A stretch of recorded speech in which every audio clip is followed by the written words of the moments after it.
तो तैयार हो जाओ डर का सामना करने के लिए, क्योंकि ये रहा सबसे बड़ा डरावना मेला। नंबर 5 पे है घोस्ट बैट। इसकी चीख और खतरनाक लुक से ही रोंगटे खड़े हो जाते हैं। चौथे नंबर पे गोलियत बर्ड ईटर।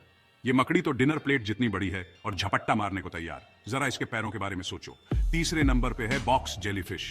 इसका एक डंक जानलेवा हो सकता है। दिखती नहीं और जब तक पता चलता है बहुत देर हो चुकी होती है। उप विजेता खारे पानी का मगरमच्छ, सबसे खूंखार शिकारी, तेज, खतरनाक और बिल्कुल बेरहम। और पहले नंबर पे ग्रेट व्हाइट शार्क, समुद्रों का सबसे खतरनाक शिकारी।